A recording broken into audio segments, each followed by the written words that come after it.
States of America and to the republic for which it stands, one nation, under God, indivisible, with liberty and justice for all.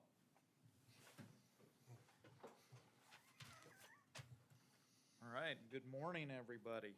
Today is Tuesday, May 11th. It's 8:30 a.m. And what I'm going to do today, before I consider a motion to approve the agenda, is we're going to have an executive session that will occur before items number 3 and 4. So with that change to the agenda, is anyone willing to make a motion to approve the agenda with those changes? Also move. Second. Sean, please call the roll. Commissioner Gibbon, Yes. Commissioner Schmidt, Yes. Commissioner Aaron's. Yes. All right, motion passes. We have an agenda.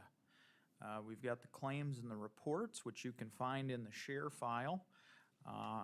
Next up, we have the consent agenda. I will consider a motion to approve consent agenda items. So moved, Mr. Chair. I'll second. Sean, please call the roll.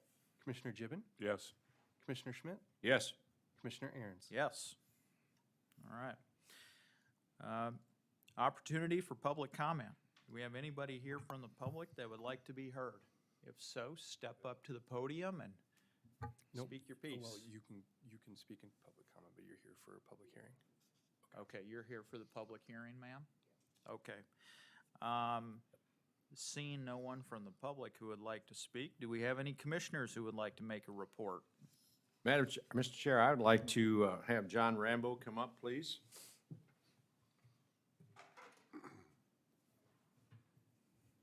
At our recent 4-H fundraiser. Better speak here. At our recent 4-H fundraiser, there was this plaque that was made, and it drew a lot of attention. Commissioner Gibbon decided that he wanted it, and I thought I wanted it, and when this dust cleared, after considerable investment, I guess I won. So I'd like to have you put this in a prominent place in our courthouse, which basically says 4-H grows here. So anyway, and congratulations, that was a tremendous fundraiser Thank you, that Jim. they had, you bet. All right, thank you, John. Yeah, the 4-H did a fantastic job at putting together their fundraiser. Any other commissioners? I would just like to comment a week ago. I know that the weed board had our first meeting. It was held here. It was online.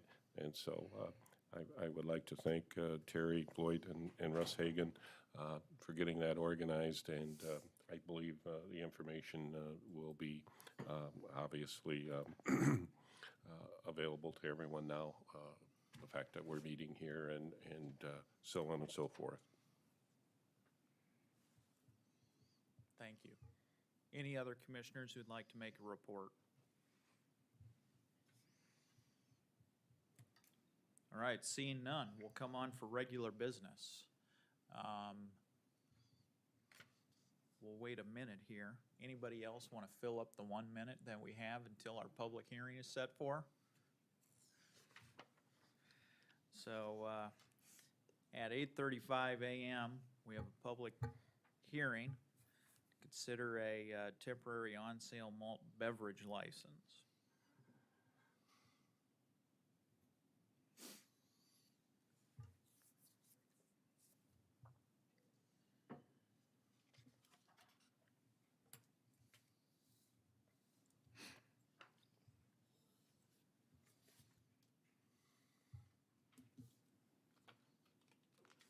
All right, it's 8:35 a.m. All right, now is the time and place for the public hearing to consider the temporary on-sale malt beverage license. Do we have the applicant here? Yes, ma'am. Would you step up to the podium, please?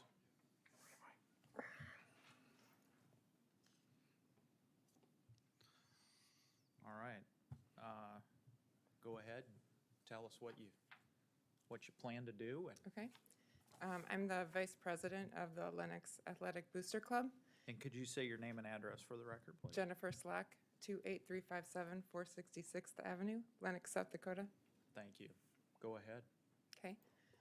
So I'm with the Lennox Athletic Booster Club, and we got the idea from Canton, who does a dueling pianos fundraiser and had quite a bit of success with theirs. And so we were hoping to do a dueling pianos fundraiser in the fall before the athletics season kicks off for the year, and hoping to have a successful fundraiser at the 4-H grounds. Our plan is to have like a open house from 7 to 8, and then the dueling pianos would go from 8 to 10:30-ish, 11. And so we were hoping to get the liquor license between 7 and 11 in order to host that fundraiser. We plan on not having anybody there under 21, so it'll be 21 and over attendance only. That's, I don't know, any questions?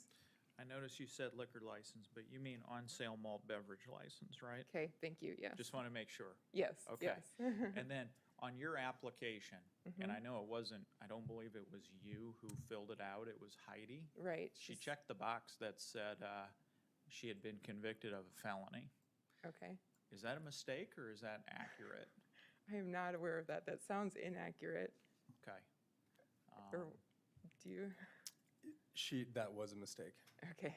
That's what I thought, because I looked her name up in the court system to see if that Gotcha. was true or not. She doesn't It have the sounded record. highly doubtful. Yeah, I thought so too. And we've had a problem in the past with people doing the same thing. So I just wanted to make sure what was going on. Although I did appreciate her candor if that was the case, but turned out not to be the case. So, okay. Do you have anything else, ma'am? Not unless you have any questions. I don't think so. Okay, and if there's no other questions from the commission for the applicant, this is a public hearing. Is there anybody here who would like to speak in favor of the applicant's application? Okay, seeing none, is there anybody who would like to speak in opposition to the applicant's petition? Okay, seeing none, I'll close the floor to public testimony and ask the commissioners what their wishes are to do with the application. Is there a motion to approve? Or Also moved, Mr. Chairman. Okay. Got a Second. motion- Got a motion to approve and a second. Sean, please call the roll. Commissioner Gibbon, Yes. Commissioner Poppins. Yes. Commissioner Schmidt, Yes, Commissioner Aaron's. Yes. All right, thank you, ma'am. Thank you. Have a good day. thanks for coming. All right, next issue on the agenda are budget discussions with our auditor, Sherry Lund. Sherry, what do we got? Well, they're gonna be pretty simple. I'm not going into the full detail. I'm gonna do that on the 25th when I have more of the information. It'll be more of a comprehensive. What I wanna do now is just go over the timeline that we're gonna have for the budget. So May 25th, I'm gonna do a presentation regarding the department request. After this presentation, the department heads will discuss as requested by the board. So you'll set up meetings between May 25th and July 30th. July 15th is the last day that we can approve opt-outs. July 30th, the provisional budget will be completed, and the hearing will be advertised once a week for 2 consecutive weeks prior to the first Tuesday in September. I plan on publishing the weeks of August 15th and the 22nd. September 7th, we'll have the budget hearing. September 14th, the budget discussions for any changes, and hope to plan to adopt it on September 28th. What I need from me today is to discuss what percentages to be used for the non-collective bargaining agreement employees.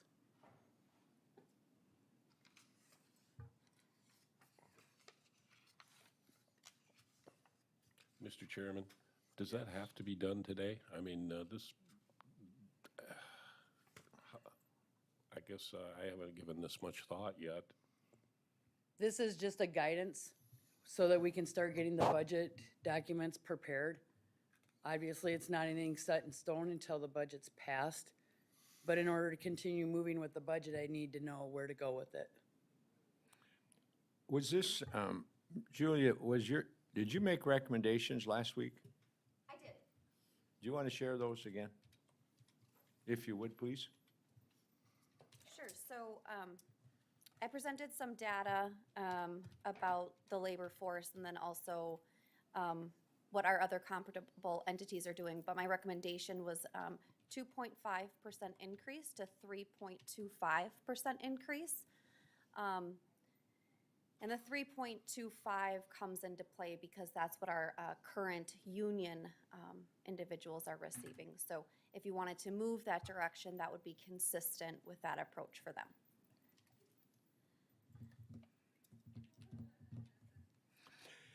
Sherry, is it possible, and Commissioner Gibbon has a good point, to try to be fair for everybody.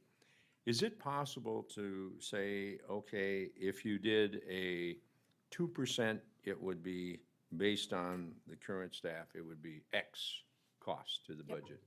Or 2.5 is Y and 3 is Z? I don't Based care. on Julia's recommendation, I did a 2.5 and a 3.25. Okay, So last year, the salary budget was 11,217,073.06.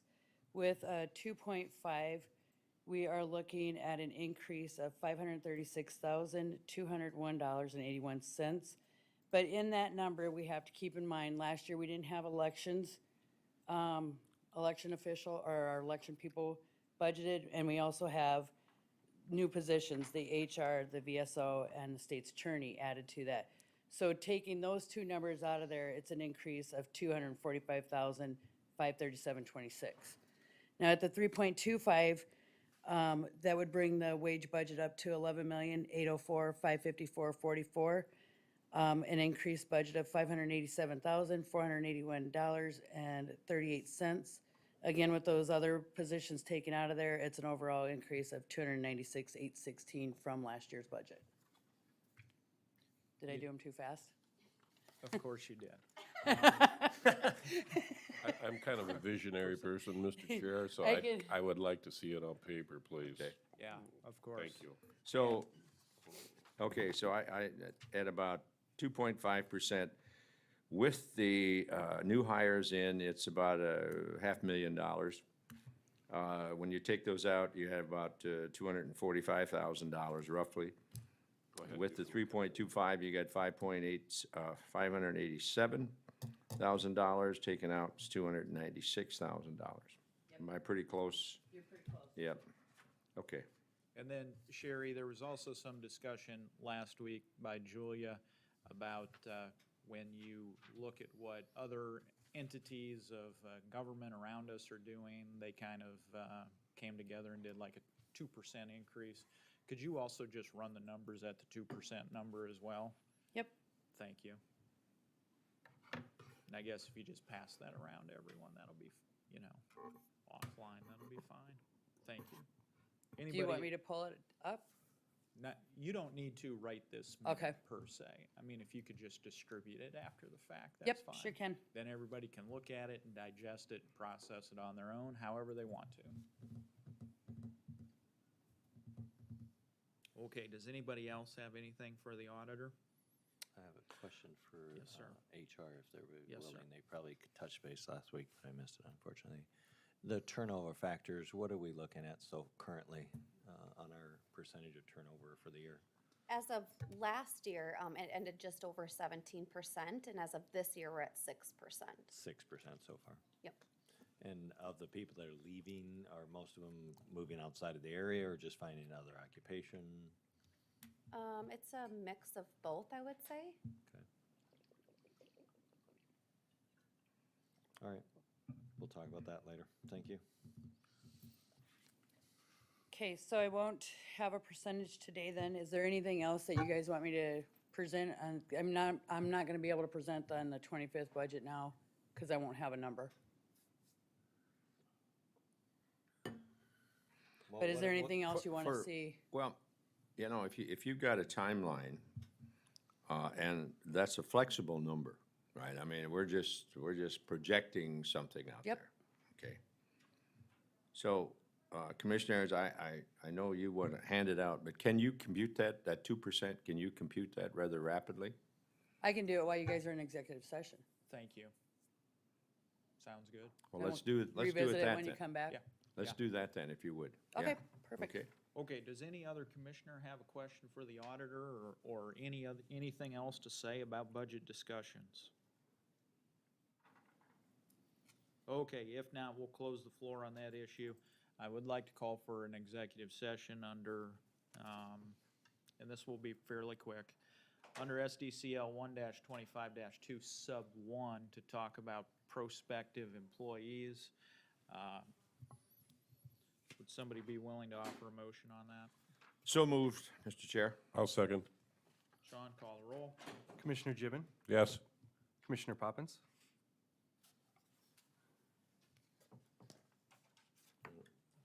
Yes. Commissioner Schmidt, Yes. Commissioner Aaron's. Yes. Okay, we'll be in executive session. Thank you.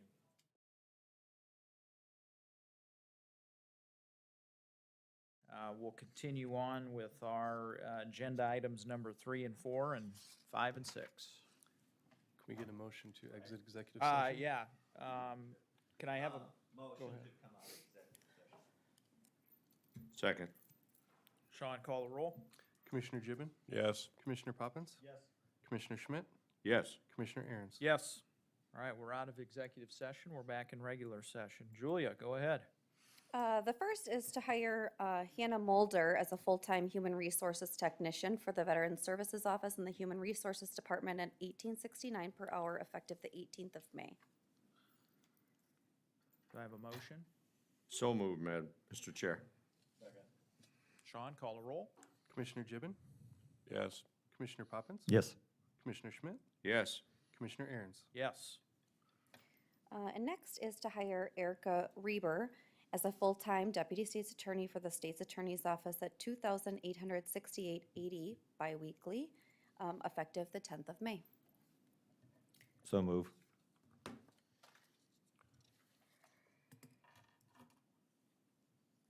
Second. Sean, call the roll? Commissioner Gibbon, Yes. Commissioner Poppins, Yes. Commissioner Schmidt, Yes. Commissioner Aaron's. Yes. Thank you. Julia. Terry, execute agreement with BNSF. Good morning. Morning. I have before you an agreement with Burlington Northern Santa Fe Railroad. This is regarding our 21 paving project on 106. We'll be crossing one of their rail lines, and basically this agreement is to authorize us to occupy their right-of-way when we're paving up to the tracks. So I'm looking for approval and authorize the chair to sign this agreement. I so move. Second. Sean, call the roll?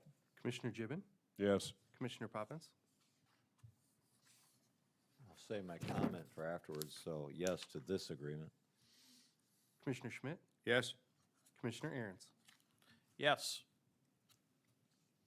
Terry, I would like us to make a comment to Burlington Northern Santa Fe that when they're doing service work on our township, across our township roads, they at least leave one access point at all times on one of the township road within a 3-mile stretch, because it does, while farmers are trying to actively participate in farming, try to get through those roads, and when they have to go out of their way to such an extent, it is quite a burden, especially when the only thing open is the highway and the size of the equipment. So I know we have a liaison to that board, or if you're visiting with them, see what it would take for them to cooperate that. They just recently, this spring, were working on a stretch west of, or east of T, and it created quite a issue for local individuals trying to farm this year, so.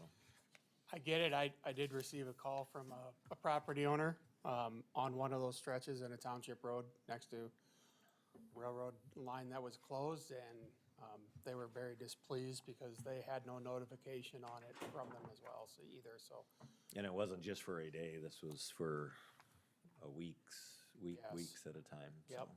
Like I said, I told her, I said, I have no control over what they do. Yeah, we know that, but we Yep. sure can remind them that, Well, that's what I thought, with our project crossing on the highway up there on 106, but, again, they have all the authority in the world because they were there first.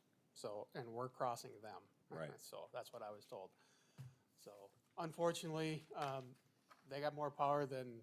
yeah, more than- power, but it's just a than we do. reminder they're trying to work within the area as well. So, Correct, correct. So, anything else? Thank Thanks, you, Terry. Thank Okay, agenda item number 6, medical cannabis ordinance. Bill Golden.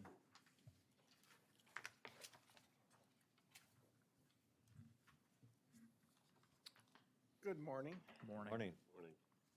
So there has been a lot of discussion between the different counties, specifically Minnehaha County, Lincoln County, Sioux Falls, that medical marijuana is going to become legal on July 1st. In those ordinances, there are abilities for the counties to have licensing, regulations, determine the numbers. And so at the moment, we do not have any zoning regulations really that directly addresses cultivation, testing facilities, manufacturing facilities, and retail facilities. And so the different counties and the different states' attorneys have been discussing this matter and trying to come up with some type of regulations or some type of scheme in order to address the issue. And so really what I'm here for is some direction on which way the county wants to go, because if we don't place any regulations in place, the way the scheme is set up is that once the state issues or gets an application and the application is filled out and approved and they meet the qualifications, then they're able to come to Lincoln County and open a facility.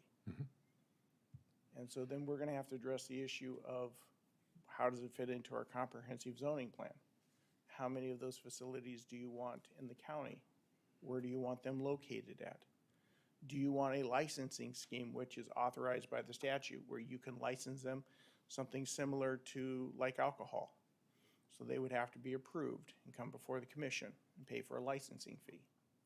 So these are all things that currently are unaddressed and we don't have any ordinances for. I have started drafting a sample just because it helped frame the question for me as much as anything else. And what I did is looked at the alcohol statutes and mirrored them and then included the fact that there's 4 separate type of facilities that can come into a county. One of them is going to be the retail establishment.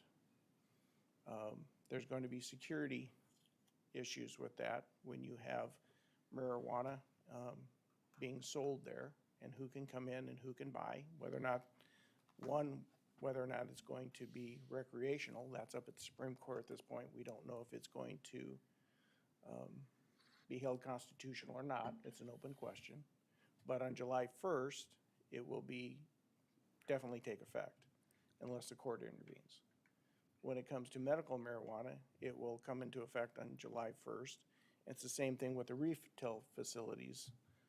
If the county wants to have some control over it, then there needs to be ordinances in place, zoning needs to be addressed, and licensing if the board wants to license these facilities. Cultivation facilities, what do you want them to look like? Where would you like them to be at? Do you want restrictions? What type of restrictions, what type, or none? The testing facilities, which I understand the marijuana industry is very big on having everything tested because they want to be able to tell people what quality or strength it is when they go ahead and sell it. The other issue is manufacturing for like gummies, candies, things along those lines. One of the things that's been addressed is what type of packaging is going to and what type of marketing does the county want it to allow. So there's a whole regulatory scheme that could be put in place or none. So I'm just looking for at least some direction? Would you like me to put a sample of something together and bring it to the board? Would you like to not do anything? Do you have other suggestions? Bill, NACO has certainly addressed this for other other counties in other states. And I think it's incumbent upon us to put something in place. I mean, we can't be, this isn't the Wild West. And when we've got 65,000 people in our county now, plus.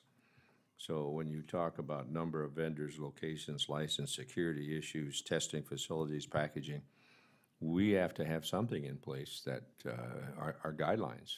Or I think we're going to have a mess because we either, whenever you do preventative kinds of activities, rather than you try to, remediation is not an answer.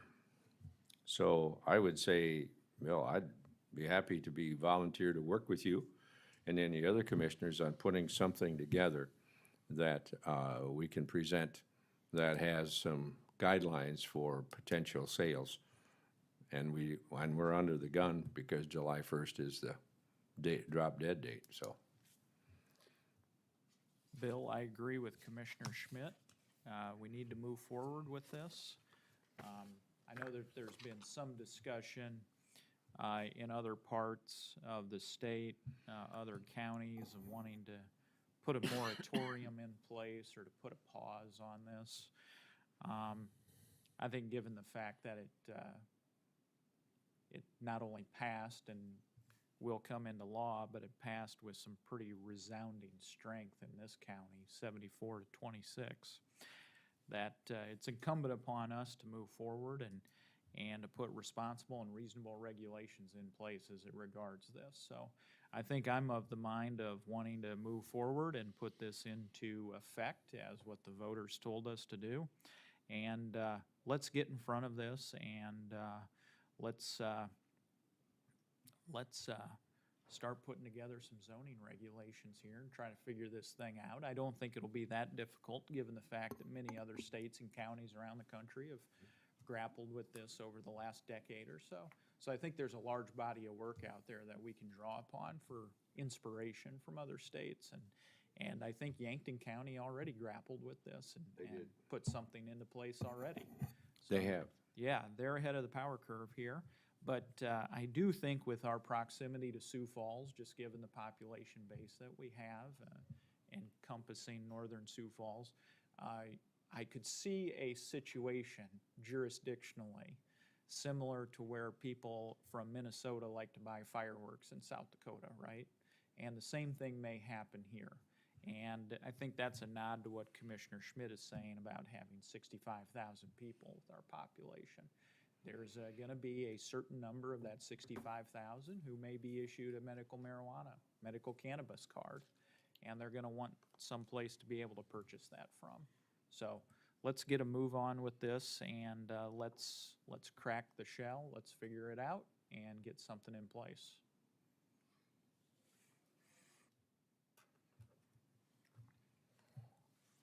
Okay. All right. Anybody else? Bill, you and I'll talk. Okay? Very well. Thank you, Bill. Okay, that's the last agenda item here. Is there any other need for an executive session beyond what we've already discussed? Mr. Chair, I'd offer Yes. a motion to adjourn. Motion to adjourn. Is there a second? I thought we were Oh, gonna you take. ready for it or not? Oh, are you ready? Yeah, I thought we were gonna look Okay, at these then. and come I up with a res- I recommendation, remove. so we keep, Revisit the, yeah. Okay, so the motion to adjourn is withdrawn, and we'll circle back to the budget budget. discussion. Yeah. This is just looking at a 2% situation, which would show overall increase with the new people. Understand, Sherry? We got 11,719,000 versus 11,753,000. Given the fact of discussion of where wages are today, I mean, if you followed I can only say for Sioux Falls, but I know that wages are on the increase all over. I mean, a manager in McDonald's with the new projections can make up to $85,000 a year. That's McDonald's. 85,000. So we got to put in perspective, not that there's anything wrong with being manager and frying hamburgers and making french fries and all that stuff. But the detailed work that we have here is government. And while we got to be responsible to taxpayers, I understand that, and with everything else, yet you got to maintain a proper workforce. So when I look between a 2% and a 2.5%, I'm thinking, well, there's not a lot of difference here. I mean, when it really boils down. Now, you could dial this down. You could make a comment and saying, well, we don't want to do that. We want to be more fiscal responsible, and we could go to 1.5%, or we could go to 1%. Well, that sends a message to the employees about two different things. One, from our standpoint, it could be that we're fiscally responsible in trying to hold down the budget for taxpayers, which is certainly something I think everybody behind this DS wants to do. On the other hand, it sends a message to your employees, well, look, how do you expect us, because inflation is coming in, our costs are going up, everything is going up, why are you not wanting to take care of us? And if I can find another job somewhere else, I'm going to jump ship. And today, nothing wrong with millennials, but they will leave for whatever amount of money because that's what they do. So I think we have to try to have a delicate balance here on how we send a message and how we treat our current employees fairly, but yet are fiscally responsible to the taxpayers. So I look at this and I'm saying, I'm 2.5%. What's wrong with that? I look at that number, and I know the other thing I'm going to bring up as well, because it's always there, is a step increase, which everybody has entitled to, because that's part of what our salary structure is. It's like a school system, Jim. Every year you got a step increase because you taught a year longer. Right, wrong, or indifferent, I'm not going to debate that. But these are actual raises, living conditions. And I think our CPI, if I'm not mistaken, is up 3%. Is that fairly close? CPI for what we can charge on taxes is 1.7. Yeah, what we can charge. But the CPI overall is up 3%. Yes. Yeah. So, I mean, I understand how we have to work. And because of our restrictions from, we can go CPI or 3%, which is ever less. Well, that's what we take. But the overall cost has gone up about 3%. So I'm thinking, okay, how do you treat this fair? So, commissioners, I look at this and I don't know, I'm not offering a motion here, but I'd just like to hear from you as to where you are on this thing, three different scenarios we have. Well, all right, I'll buy donuts. Any other? Well, Commissioner Schmidt, I read the same article that you did in the Sioux Falls Business Journal last night, right? It Yep. said the manager at each McDonald's could make up to $85,000. And people who are starting out at the restaurant at McDonald's could start making up to $13 to $15 per hour. I read that very same article. That same article said that there's 23,000 job listings in the state of South Dakota right now, and 10,000 of those job listings are from the Sioux Falls area. Clearly, there is something going on in our workforce that we're going to have to take into consideration with regard to recruiting new employees and into managing our workforce here at the county. We do need to make a distinction between recruiting and retention, though. Those are two different concepts. The retention part is keeping the employees we have, and of course the recruiting is finding new employees that we don't have yet, but that we need into the future.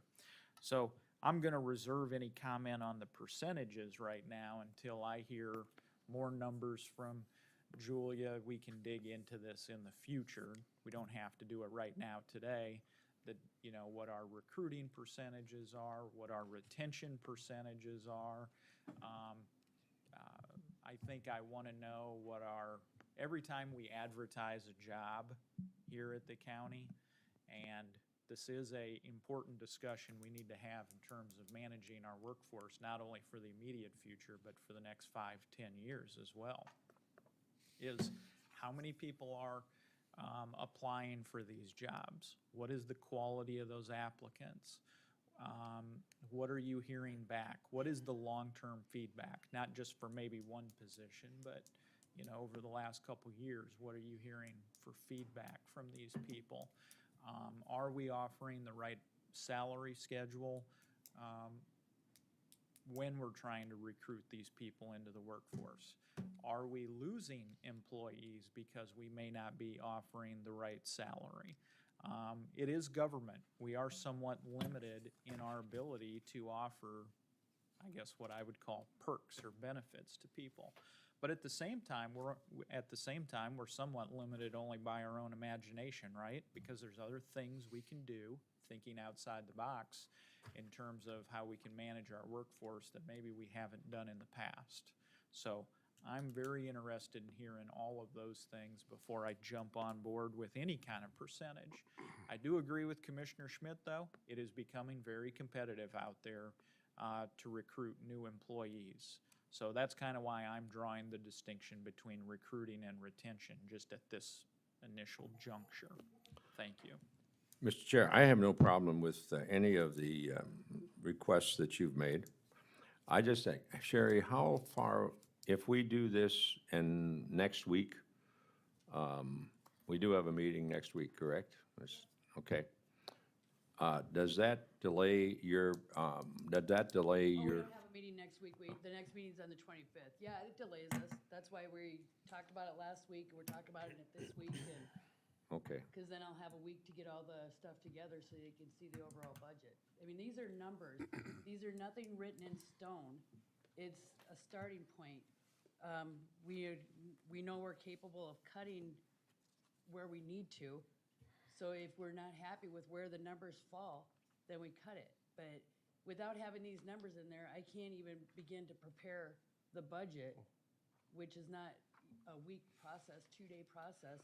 It's a little time consuming. That's why I wanted just a number. I mean, you can cut it if you want to, but I just need a number to start at. You know, I would say to go along with because in these numbers that I gave you, the union numbers are at the 3.25 because they're guaranteed that. So why not start at the 3.25 with the employees and the board and everybody that is listening to this, the understanding that that is not the number that we may necessarily stick with. We have got money coming in for the $11 million coming in. We've got reimbursements coming in from the airport. The county overall is not in a horrible position. Sherry, what is the step again? What is The step is what in our salary schedule? 2.5 for the step increase? But I think that you should just, again, you're not making a decision. You're not saying this is what we're going to pay people. This is just so I can get the budget worksheets together. So put it even with the sheriff's department so we can see where it would land overall in the budget. Looking at these numbers is not fair because you're not seeing the whole budget. Right. I mean, I just, and if you don't like the way the 3.25 lays in the budget, cut from there, but at least give us an opportunity to look at and see what it would be like. Mr. Chairman. Tell me this. Go ahead, Commissioner Gibbon. No, I just want to comment that, you know, in my world, you know, I know educators with 30 years of experience that are still struggling to make $60,000. And, you know, we always hear the adage, well, educators don't work in the summer. And I always said to people, I followed the 52 rule. You put in 5 10-hour days and 2 on the weekends, and you're going to be an exceptional teacher, an exceptional educator. And, you know, those 12 extra hours times 36 weeks, that's earned your summer off. So, I mean, there's that world too. And there's a lot of school districts that have eliminated salary schedules because they haven't been able to afford it in the past. So, I mean, I see what we're talking about in the business world, but yet in the education world, I'm hoping those salaries can continue to rise as well. So there are those that will argue that these pay raises are probably right now because of the market, but there's a lot of people that aren't at that level as well. Sherry, I know that there's probably some diversity of opinion on this commission as to these numbers. What is the harm in just putting together, like we do in the Army, 3 different courses of action? Can you just put together a 2.0, a 2.5, and a 3.25? So people can see on paper, right in front of them, what the different options Work are. up 3 different budgets? Well, you know, last year we did 14, I think. Well, I know, right? that's what I'm trying to prevent, because Right. And I think if we won't do the process justice if we pigeonhole ourselves into a 3.25. I think if you give us a menu of options, it helps with the diversity of opinion that you probably have here. And I understand and appreciate the fact it's going to be a little bit more work, but I think the public and everybody involved will probably be more appreciative of the fact that we considered all of the or a menu of the alternatives rather than, you know, just the union mandated one at the beginning. I think that will really help out with trying to create consensus to get where we need to go. I would ask you to consider that. Oh, absolutely. Sherry, I have a question. When we have a union situation, they are, what level are they? I can't speak on that. Oh, That's a, okay. but what do you mean by what level? Bill, Because- you don't have to shake your head. I'm probably in terrible character again. But what always bothers me is if we give our non-union employees X, and we turn around and we have to collective bargain with a union and they get Y, I don't think that's fair. And I don't think it's been fair in the past, because I know there's been a disparity between that, and that just rubs me the wrong way. I think if we're going to give a raise, we give a raise to the same to everybody, because just because you belong to a union or you're non-union, I'll show my bias there, but anyway, leave that alone. No, those are all good comments, Commissioner Schmidt. Anybody else want to contribute to the conversation today? If not, and I don't want to cut you off if you want to think about things for a minute, but if not, I will entertain a motion to adjourn. I'm not in a hurry to leave, but if anybody else has any comments, go ahead and make them. That's fine. I just want to keep us moving along. Well, I think that, I don't know that there's a consensus to, put something on today that you're going to get your majority. And Sherry, we just tripled your load, but That's I fine, I'm think, used to it. I think in these times, I don't disagree. I think it's something we should vent and take as seriously as we can so that we make a decision that we're all comfortable with. So if it means that we have to bring you extra popcorn sometime or whatever, Bribes, we'll do not that. even popcorn. Madam Auditor, It's my pleasure to work for you. question, is this correct that you were part of preparing 14 budgets for this current year? I was aware of them. Last year, when Yep. Marlene was doing them, Franny and Marlene did them a lot together. So Yeah, we did. Okay. I know that it's a strain, and then you're trying to keep the differences straight so that they flow through all of them, so that's why I'm saying it's incumbent, but we'll do it. Yeah, and I think here, you know, it's not as if we're saying do 1 and 1.1 and 1.2 and Well, and I 1.3. appreciate that. You know, we are going off of what Julia said. You know, there's a rational basis for this 2.0, 2.5, and 3.25. You know, based off those levels created by, one is the average of what the other municipal entities are doing. I think it's like collective average, right? The 2.0, and then the 2.5. And remind me again where the 2.5 came from? That was taking into consideration all of the factors, and that would Okay. be my recommended minimum. And Okay. then the 3.25 is where the collective bargaining unit is at.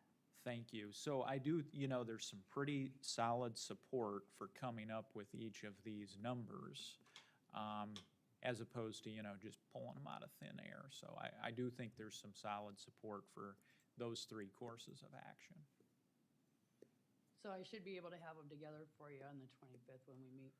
Yeah, and I mean, that's a good question, because I was thinking in my mind, do we need to meet next week? No, Okay, no, I didn't know, I'll have them together. That actually, that week will give me the time to put them together. okay, So, yeah, I'll have them ready for on the 25th. okay. And 'Cause- I'll just move on with my budget presentation as I was going to, with the difference being, the end number being with the different wages in there. Right, and I know in some prior years, you know, I guess we'll get these courses of action from you, and then I guess as we move forward, we can determine whether we need to have some working sessions or not. Yep, I agree. And that, I guess that determination is a little premature at this point, so. Yep, I agree. Yeah, okay, thank you. Anybody else? Okay, I will, again, and if you want to continue to sit here, I have no problem with that. Or I will continue, or I will entertain a motion to adjourn.